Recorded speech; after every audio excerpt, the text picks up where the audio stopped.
Good morning, everyone. Welcome to the Crestwood Baptist Church Junior Sunday School class. Thank you for joining us today. Today we're going to be having a lesson about Paul and Silas and singing in the dark. So first of all, we always start our Sunday school class off with the song. So today the song we're going to be singing is In Right, Out Right, Up Right, Down Right, Happy All the Time. Pretty simple. So we'll sing the first verse and then we'll keep going like the kids like to do. So here we go. I'm in right, out right, up right, down right, happy all the time. I'm in right, out right, up right, down right, happy all the time. Since Jesus Christ came in and cleansed my heart from sin. I'm in right, out right, up right, down right, happy all the time. And then next we have to go a little bit faster just to keep it making fun. Alright, here we go. I'm in right, out right, up right, down right, happy all the time. I'm in right, out right, up right, down right, happy all the time. Since Jesus Christ came in and cleansed my heart from sin. I'm in right, out right, up right, down right, happy all the time. And of course, the kids' favorite, speed is supersonic warp speed. So to get ready for this, you need to make sure you swallow. Take a deep breath before we start, because we usually get all in one breath. All right, here we go. Every night, happy all the time. Every night, happy all the time. Since Jesus Christ came in and cleansed my heart from sin. Every night, happy all the time.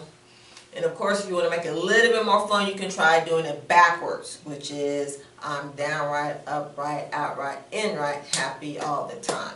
So you can try that if you like to have a little bit of fun with that. And always the second thing we do, we like to start with a Bible verse. We have a Bible verse. And today our Bible verse is Psalm 146:5. And it says, Happy is he that hath the God of Jacob for his help, whose hope is in the Lord his God. And as I said, today we're going to be talking about Paul and Silas, and we're going to talk about a little bit about being happy, as you can tell from our song and our verse. So let's say the first part of this verse again. Happy is he that hath the God of Jacob for his help. Psalm 146:5. And the next thing that the kids always love, their favorite part of Sunday school class, of course, is the snack. Alright, and our snack is kind of themed today to go with our lesson. So, of course, we always have a drink, and today we have Tang. And then I brought some butter cookies. And of course, Mom always tells us we need to eat our food and don't play with your food. But today I want you to play with your food. Alright? I want you to try. As you can see, our butter cookie is a circle. Try and take a bite out of it without breaking it. That way, you can take it and you can connect it with another butter cookie and you start making a chain. And you see as we get into our lesson what that has to do with our lesson. But don't make too big of a mess because, of course, you know we have to clean up any mess that we make. Alright, so make sure if you try this at home, clean up your mess so Mom and Dad don't get mad at me because you're making a mess in the house. Alright, so like I said, our lesson for today is Paul and Silas, and we'll go ahead and we'll get into our lesson about Paul and Silas. So a little bit about Paul and Silas. Paul and Silas were missionaries, and they went on missionary journeys together, and Paul and Silas told people about Jesus every day and everywhere they could, whether it was near or far. So they didn't just say, oh, I have to stay in my little town or my little space and tell people about Jesus here. They went other places. And I know right now we're all kind of having to stay close to home, and that makes things a little bit difficult. But Paul and Silas were happy anyway. So let's read and learn about Paul and Silas. So, a little background to our story. Paul and Silas went on this missionary journey. They were in the city of Philippi, okay? And one day some angry men who did not love God came and they took Paul and Silas to the leaders of Philippi. And you're like, well, why did they take them to the leaders of Philippi? Well, I'll tell you.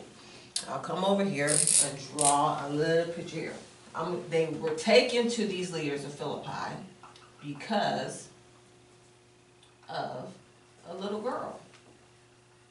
You're like, well, why did a little girl get them taken to the leaders. And why were these men mad at Paul and Silas? Just because of a little girl. Well, this little girl worked for some men in the city of Philippi.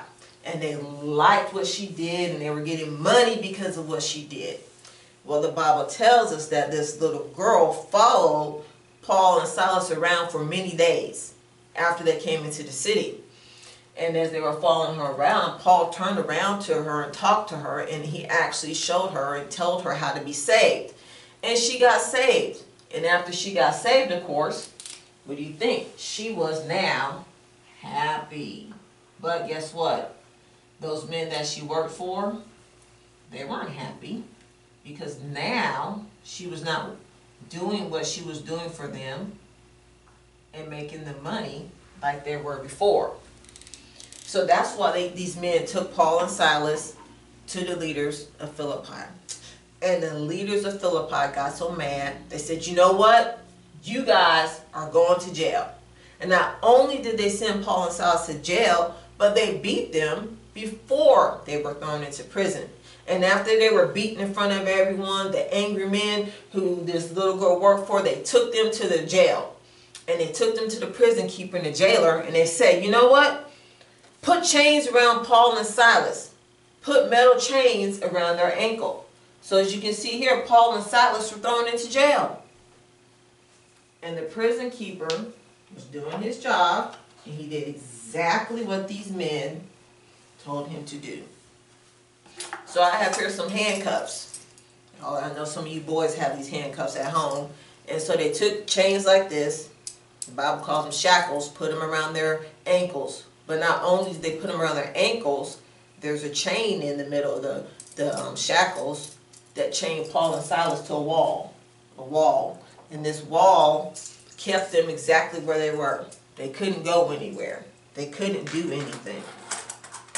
Well, the prison guard chained them to the door, and then the angry man said, shut the door. So of course, the prison guard did his job. He shut the door, and he told them, I'll stay right here by this door. I'm going to make sure they don't get away. What a problem this was for Paul and Silas. They were stuck. They were trapped. They couldn't run away in their chains. They couldn't even stand up. They had to sit on a cold stone floor. They sat on the floor, and it got darker and darker. Day was gone, and it was nighttime. Paul and Silas shivered because they were cold. They were sitting on a cold floor. Oh, then they yawned and they got tired. They had nothing else to do. So Silas said, maybe we better get some sleep. So Paul and Silas huddled close to each other to try to get warm, and they closed their eyes. Then they heard drip, drip, drip. Water was leaking from the ceiling. Then they heard scratch, scratch, scratch in the corner. The little mouse was looking for something to eat. Soon it was midnight, the middle of the night. But guess what? Paul and Silas were still awake. They couldn't go to sleep. They sat in the darkness and the cold. They were tired. What should we do? Said Silas. All these sounds are keeping us awake. The cold is keeping us awake. These chains are keeping us from going home.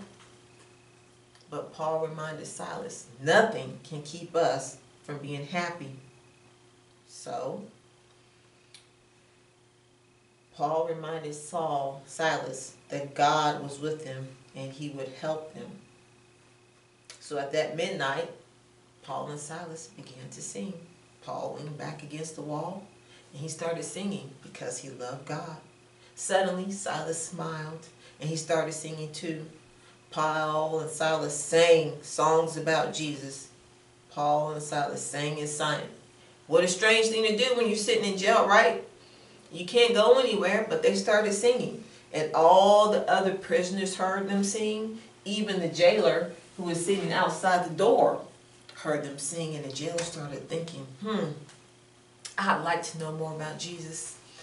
And as they sang, he kept thinking, I'd like to know more about. But he didn't finish that thought because the jailer, guess what he did? He fell asleep. Paul and Silas were singing and praising God. The jailer fell asleep. Paul and Silas thought, you know what? God is good. Even though we're stuck here in jail, let's keep on singing. So that's exactly what they did. They sang another song. And as they were singing another song, everything began to shake. Everything began to move. Their chains began to rattle. The ground shook. It shook like jelly. It shook like pudding. And God had made an earthquake come. Clump. The walls began to crack and crumble. The little door to their room flew open. All the doors in the prison flew open.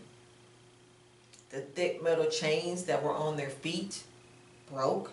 The chains fell right off. Everyone's chains were loose. There was nothing to keep the prisoners from escaping. God had set Paul and Silas free. Did they get up and leave the jail now that they were free? Well, the jailer, of course, woke up because of the earthquake. He looked around. He saw the doors were open. "Oh no," said the prison keeper, "the men must have run away.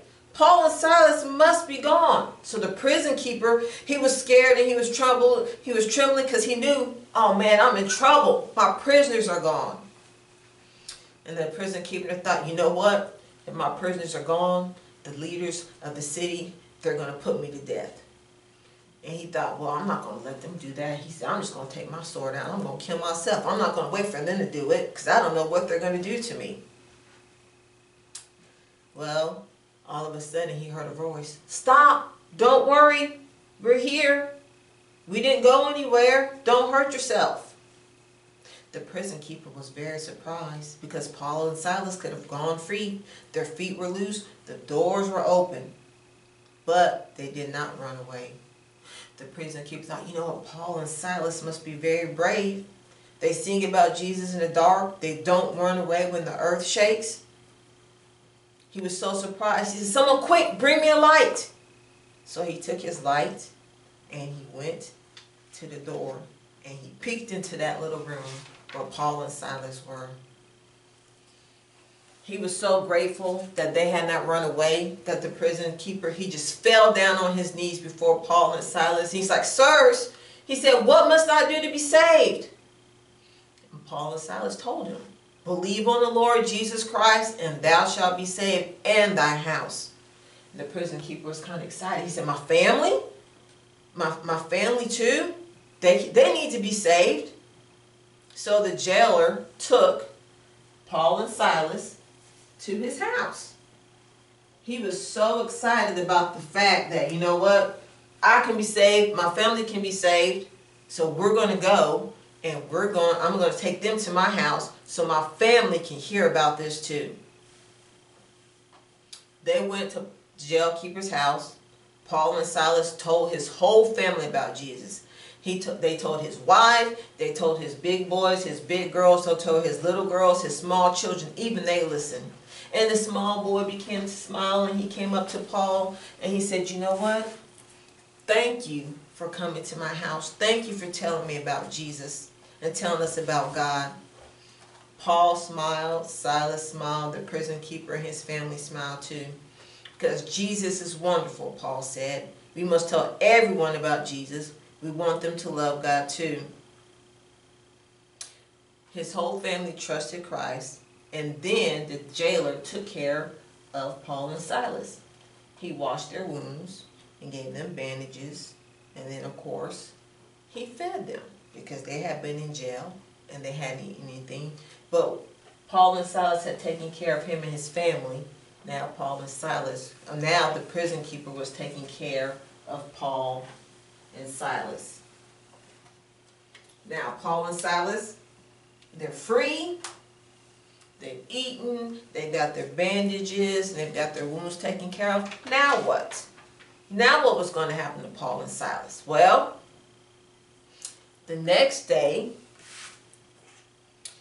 the rulers of the city knew what had happened. They knew an earthquake had come. They knew Paul and Silas were free. So they sent a messenger to the jailer and said, "You know what? Tell Paul and Silas they can leave, but we want them to leave really We don't want anybody to know what's going on. Well, you think Paul and Silas left? They didn't. Paul said, no, you beat us in front of everybody. Everybody saw what you did to us. Everybody needs to know that you're letting us go. You put us in prison when we didn't belong there. The judges need to come and tell us ourselves that we can leave. So the judges did realize they made a mistake, and they had put some Roman Christians in jail who did not belong there. They hurried to apologize to Paul and Silas. And then they asked Paul and Silas to quietly, would you go? Well, Paul and Silas knew that they would keep preaching, and they knew that God would be with them to protect them. In fact, they knew that God would send another earthquake if they needed it to set them free. They had a wonderful God, and now Paul and Silas, of course, are happy. But they were happy even when they were in jail. That lets us know that we too can be happy no matter what's going on. The jailer's family now is happy. Why is the jailer's family happy now? Because they have God. And God is their hope, just like it says in our Bible verse. So, I need to remind you, what did Paul and Silas do every day? Every day they told people about Jesus. The angry man took them to jail. The prison keeper put chains around their ankles. But who did Paul and Silas sing about in prison? They sang about Jesus. The prison keeper fell asleep outside the door. What did they do? They sang. As they sang, an earthquake came. The door opened. Did they leave? No, they stayed where they were. About whom did Paul and Silas tell the prison keeper? They told him about Jesus. They took that opportunity to tell about Jesus. And what did Paul and Silas do the next day when they were released? They kept telling people about Jesus. So I'd like to end our lesson with another song to remind us that just like Paul and Silas, and just like the jailer and his family ended up with joy and being happy, we can have the joy and happiness even though things aren't like they normally are. So the last song we'll sing is I've Got Joy Down in My Heart. Alright, it goes like this. I've got joy down in my heart, deep, deep down in my heart. Spell it. J-O-Y down in my heart, deep, deep down in my heart. Jesus gave it to me, and nothing can destroy it. I've got joy down in my heart, deep, deep down in my heart. And remember, boys and girls, no matter what's going on, we have the joy of God and Jesus down in our hearts, and we can be happy. See you guys next time.